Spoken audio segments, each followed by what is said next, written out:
मी आज ठाकरे सेनेसोबत उद्या सांगता येणार नाही, उद्याची परिस्थिती काय असेल सांगता येणार नाही. शिंदे सेनेत जाण्याच्या चर्चेवर ठाकरेंचे खासदार संजय जाधव यांचं विधान. काल मुंबई पुणे महामार्गावर ट्रॅफिकमध्ये हजारो लोक अडकले. व्हीआयपी लोकांच्या नियोजनामुळे प्रॉब्लेम झाला. संजय राऊतांची कालच्या ट्रॅफिक जामवरून टीका. तर ठाकरेंमुळे प्रकल्पाला 2.5 वर्ष उशीर झाला, त्याबद्दल ठाकरे सेना महाराष्ट्राची नाक घासून माफी मागणार का? नवनाथ बन यांचं प्रत्युत्तर. गोकुळचा निकाल लागेल त्या दिवशी गुलाल लावून प्रतिक्रिया देणार. कोण काय बोलतं माहीत नाही. हसन मुश्रीफ यांचा सतेज पाटील यांना टोला. मुंबईच्या बीकेसीमध्ये महालक्ष्मी सरस विक्री आणि प्रदर्शनाचं आयोजन. या माध्यमातून अनेकांना रोजगार मिळतोय. विरोधकांनी फक्त विरोध म्हणून टीका करू नये. जयकुमार गोरे यांचं वक्तव्य. तर प्रत्येक बहिणीला लखपती दिदी बनवण्याचाही निर्धार. मनी लॉन्ड्रिंग प्रकरणात रुपाली चाकणकरांची बहीण प्रतिभा चाकणकरांना ईडीचं समन्स. येत्या आठवड्यात चौकशीसाठी हजर राहण्याचे आदेश. चाकणकरांच्या समता पतसंस्थेतील खात्यात गैरव्यवहाराबाबत चौकशी होणार. भोंदू खरात नॉमिनी असल्याची माहिती. शिवसेनेकडून पुन्हा उमेदवारी मिळालेल्या नीलम गोऱ्हे आणि ठाकरेंच्या पक्षाचे उमेदवार अंबादास दानवे यांच्या संपत्तीत वाढ.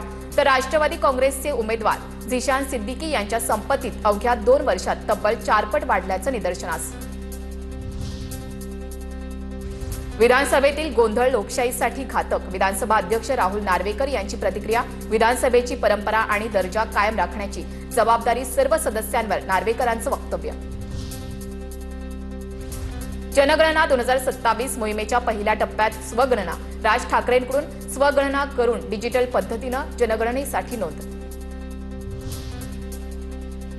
मराठी भाषेचा आग्रह करताना हिंदूंवरच हिंसा का? नितेश राणेंचा राज ठाकरेंवर निशाणा. नळबाजार, मालेगाव, भिवंडीत हिंसेची भाषा करून दाखवा. राणेंचं वक्तव्य. तर नितेश राणेंनी आम्हाला शिकवू नये. नितेश राणेंचा 5वा पक्ष बदलला की तत्व बदलतात. अविनाश अभ्यंकर यांची टीका.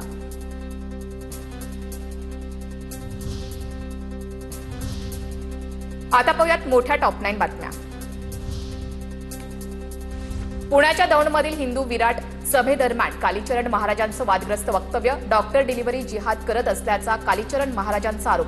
हिंदूंमध्ये सिझेरियन केस जास्त, मग मुस्लिमांच्या बाबतीत का नाही? कालीचरण महाराज यांचं वादग्रस्त विधान. टीसीएस प्रकरणातील निदा खानचा अंतरिम जामीन अर्ज फेटाळला. नाशिक रोड न्यायालयाचा निर्णय. एसआयटीकडून निदा खानच्या अटकेसाठी हालचालींना वेग. निदा खान फरार. कलिंगड खाल्ल्यानंतर एकाच कुटुंबातल्या 4घांच्या मृत्यू प्रकरणात मोठा सस्पेन्स.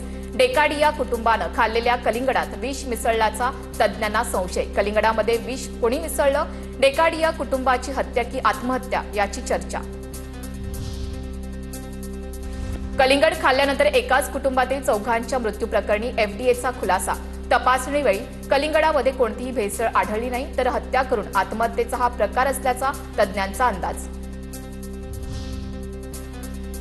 डेकाडिया कुटुंबाच्या मृत्यूनंतर मुंबईतील पायधुनी भेंडी बाजारातून कलिंगड गायब. परिसरातील कोणत्याही फळांच्या दुकानात सध्या कलिंगड उपलब्ध नाही. देशात आपत्कालीन परिस्थिती उद्भवली तर यापुढे तुमच्या मोबाईलवर सायरन वाजणार. आपत्कालीन सायरन वाजवण्याची आज देशभरातील सर्व मोबाईलवर ट्रायल संपन्न. बीडच्या नेकनूरमधील 2 गटातील राड्यावर मनोज जरांगे यांचं सूचक वक्तव्य. आमच्यावर केस झाल्यानं काही फरक पडणार नाही, मात्र 2-4 लोकांसाठी सर्वांना यात दोषी करू नये. जरांगेंची प्रतिक्रिया. नेकनूरमध्ये अखंड हरिनाम सप्ताहाच्या सांगतेवेळी 2 गटात राडा झाला होता.